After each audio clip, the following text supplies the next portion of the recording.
Oi, gente, tudo bem? Tudo tranquilo? Professor Guilherme Corrêa de volta aqui para a gente descobrir nessa aula quem pode ser réu no processo de execução, quem pode figurar no polo passivo de uma execução, seja um processo de execução ou um cumprimento de sentença. Então, o tema da aula de hoje, legitimidade para execução, parte 2, beleza? Eu aqui com o pessoal, Guibô, Bruna Gabi e o Gutinho, vamos te ensinar então esse importante tema. Mas antes de prosseguir, claro, se não é inscrito no canal, por favor, se inscreve, não custa nada. Inscreve-se agora, não vai parar o vídeo, é só apertar ali, se inscrever. Dá um joinha no vídeo e se ficar com alguma dúvida, se não gostar de alguma coisa, coloca aqui embaixo nos comentários. Legal? Vamos lá então para falar da tal da legitimidade passiva. Como eu disse, para responder a essa pergunta aí, ó, quem pode ser réu na fase de cumprimento de sentença ou no processo de execução? Eu sempre costumo dizer, isso é importante esclarecer para os alunos, que a grande maioria das respostas que a gente faz, perguntas que a gente tem dúvida, estão na lei a resposta. E muita gente não consegue interpretar a lei, por isso que eu sempre parto da lei para solucionar a questão, tá? Então, olha o que diz o 779. A execução pode ser promovida contra, tá? E aqui só é importante lembrar que quando ele fala em execução, é de forma genérica. Pode ser tanto o processo de execução quanto o cumprimento de sentença, tá? Então, olha lá, o primeiro é o mais tranquilo. O devedor reconhecido como tal no título executivo. Então, toda execução precisa de um título executivo. Precisa de um documento que tenha eficácia executiva, que a lei disse, né, que esse documento pode ser objeto de uma execução. E nesse documento vai dizer quem é o credor e quem é o devedor. Quem é o credor pode ser autor na execução. Quem é o devedor pode ser réu. É justamente o que a gente está falando aqui agora, tá? Segundo, o espólio, os herdeiros ou os sucessores do devedor, tá? Aqui, importantíssimo, vou colocar um ponto de interrogação aqui, porque aqui surge muita dúvida. Professor, vamos imaginar o seguinte, meu pai tem uma dívida de 200 mil reais e tá lá um processo de execução contra ele, tá? Ele morre, eu vou ter que pagar esses 200 mil? Não foi isso que eu disse. Eu estou dizendo que você, como herdeiro dele, vai ingressar nesse processo. Vai ingressar em forma de espólio, né? Todos os herdeiros ali, até que haja a partilha, entra o espólio no polo passivo, depois que tem a partilha, os herdeiros. Tá, professor, isso é ok. Mas eu vou ter que pagar os 200 mil? Não. Quem vai ter que pagar é o patrimônio que teu pai deixou. Vocês vão continuar no polo passivo por uma questão de ter regularização processual. Afinal, não tem como continuar um processo contra alguém que já faleceu, tá?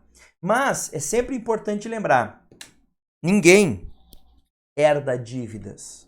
Como assim ninguém herda dívidas? Você herda um patrimônio. E esse patrimônio, ele é formado de ativo, de receitas, de patrimônio, né? O ativo, né? Um bem, um dinheiro, uma casa e por aí vai, e também passivo. Então, todos esses passivos você herda. Então, imaginemos que você herdou um patrimônio do teu pai de 300 mil reais, em forma de um terreno, tá? A dívida dele é 200, beleza, você vai usar esse terreno para pagar a dívida. O que sobrar é teu. Agora, se você tivesse herdado um patrimônio de 10 mil, a dívida de 200, o cara só ia poder pegar 10 mil, o resto não. Então você não está herdando uma dívida, você está herdando um patrimônio. E esse patrimônio que o seu pai deixou, ele vai responder pela dívida.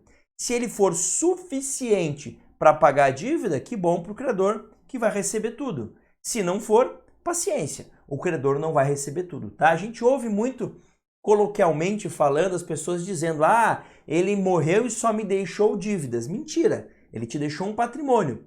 Pode ser que esse patrimônio tenha sido todo ele consumido por dívidas. E aí, no fim das contas, você ficou com zero, não recebeu nada. Mas você não vai ter que tirar dinheiro do teu bolso para pagar por uma dívida de alguém que faleceu. Beleza? Essa é a ideia aqui.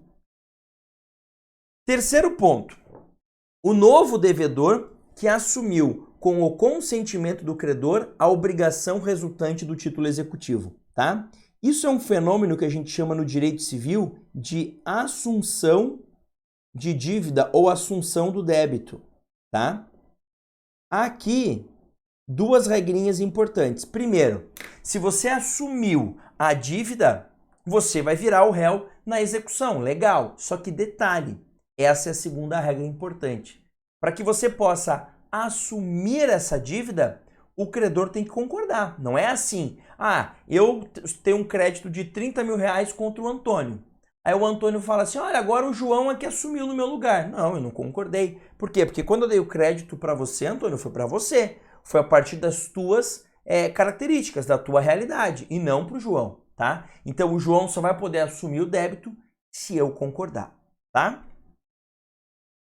O fiador do débito constante em título extrajudicial. Aqui é importante. Professor, se for num título judicial, pode? Pode, mas aí é que já está na sentença, tá? O que eu quero dizer para vocês é o seguinte. Imagine que eu tenho um contrato de locação assinado pelo devedor, duas testemunhas e mais o fiador, tá? O credor pode cobrar direto lá do fiador, se for o caso, se ele não tiver o benefício de ordem. Depois a gente vai falar sobre isso daí, tá?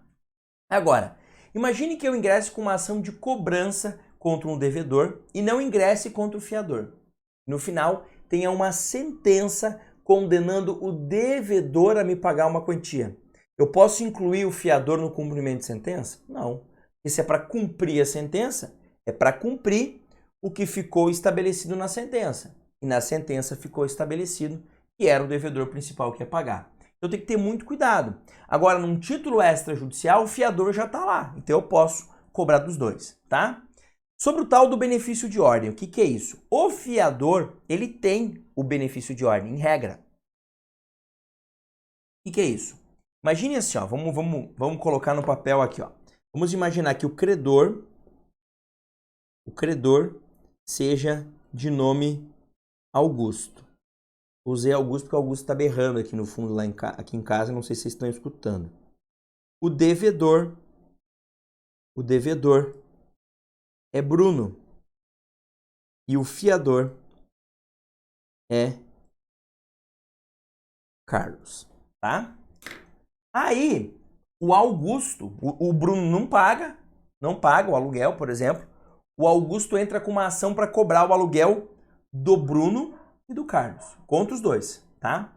O Carlos pode dizer, ei, antes de pegar o meu patrimônio, pegue o do Bruno, porque ele é o devedor principal, ele tem esses bens e aqui, ó, para responder. Só que isso é o quê? Benefício de ordem. Antes de excutir, que a gente chama, antes de atingir os meus bens, tem que atingir o dele, porque ele tem bens para isso. Agora, cuidado. Se ele não tiver bens, paciência, vai direto para o fiador. Agora, o que é muito comum nos contratos de fiança? É muito comum uma cláusula em que o fiador renuncia ao benefício de ordem. Esses tempos, um amigo meu foi fiador. Foi até engraçado que ele falou assim, ó. Fui fiador de um cara aí que eu conheci há pouco tempo. Aí eu já assustei, né? Porra, ele me levou para jantar num restaurantão aqui em Curitiba, top, viu? Como forma de agradecimento. Falei, cara, você tá ligado o que é fiador, né? Não, é dar uma força. Não é dar uma força. É pagar se ele não pagar a dívida, tá? Só pra você entender isso. Inclusive, podendo perder a tua casa. Aí ele tremeu. Como assim? Então foi por isso que ele me levou para jantar no restaurantão? Sim. Eu costumo dizer que quem é fiador hoje em dia ou tem um amor incondicional por aquela pessoa, tipo um pai quando é fiador para um filho, é normal, ou não tem a mínima ideia do que está fazendo. E esse amigo meu não tinha essa ideia. E ele me mostrou o contrato de fiança e disse, cara, foi esse que eu assinei. É bem isso que você pensava? Eu falei um pouco pior do que eu pensava. Por quê? Porque o fiador tem direito ao benefício de ordem. E você assinou e renunciando, em outras palavras bem simples, abrindo mão do benefício de ordem. Em resumo, se o credor quiser cobrar direto de você sem ter cobrado do devedor principal, ele pode fazer. Por quê? Porque você abriu mão, você renunciou ao benefício de ordem, tá? É claro que quando o fiador paga a dívida, ele se subroga nos direitos de credor. Em resumo, ele vira o credor e pode, no mesmo processo, prosseguir cobrando do devedor principal, tá? Quinta hipótese, o responsável titular do bem vinculado por garantia real ao pagamento do débito. É aquela situação, por exemplo, que eu estou executando um débito de IPTU, tá? Que o dono do imóvel era o João. Aí eu comprei o imóvel do João. A prefeitura pode, na execução, fazer execução contra mim, porque agora eu comprei esse imóvel que é objeto do IPTU, tá? E por fim, o responsável tributário, assim definido em lei, tá? Aqui, gente, é a situação em que ocorrem os chamados redirecionamentos de execução, principalmente contra execuções fiscais, contra pessoas jurídicas, contra as sociedades empresárias. Onde você está executando a sociedade empresária, aí redireciona para um sócio. É possível? Em algumas situações é. O Código Tributário Nacional, ele prevê situações em que algumas pessoas, além dos devedores, podem ser responsabilizados, tá? Esse tema não acaba aqui. Por quê? Tem um tema chamado responsabilidade patrimonial. E a gente normalmente trabalha separado. Legitimidade passiva da responsabilidade patrimonial. Mas eu, particularmente, nesse caso, vou trabalhar conjuntamente. Por quê? Porque o artigo 790, ele vai trazer outros responsáveis. Ou seja, pessoas que não são os devedores, mas que podem ter os seus patrimônios atingidos numa execução. Em resumo, se eles podem ter o seu patrimônio atingido numa execução e se eles devem ter o direito ao contraditório respeitado, eles vão acabar figurando também no polo passivo da execução. Por isso eu quero trabalhar aqui para fazer mais sentido, tá? Mas na aula de hoje não dá tempo. Na aula de quarta-feira a gente volta para a parte 3 da legitimidade da execução para tratar desses outros sujeitos que, em princípio, não são os devedores, mas que podem ter os seus patrimônios atingidos. Beleza? Ficou com dúvida? Deixa aqui embaixo, deixa o joinha se não deixou ainda, se inscreve no canal se não é inscrito, senão a Gabi vai ficar brava com vocês, viu? E a Gabi, ela é bem brava na real, ela odeia que eu fale isso, mas é verdade, tá bom? Valeu, gente, um beijão, bons estudos e até quarta-feira com mais uma aula. Lembrando, aqui no canal é aula nova, segunda, quarta e sexta, todas segundas, quartas e sextas, aula nova. Vamos ser o maior canal de conteúdo jurídico do país. Já estamos com 115 aulas, tá? Ah, tem canal que tem mais que o seu? Tem, mas até o final do ano eu vou ultrapassar todos. Número de inscritos também? Aí não depende de mim, aí depende de você me ajudar. Beleza? Valeu então, um abração e até mais.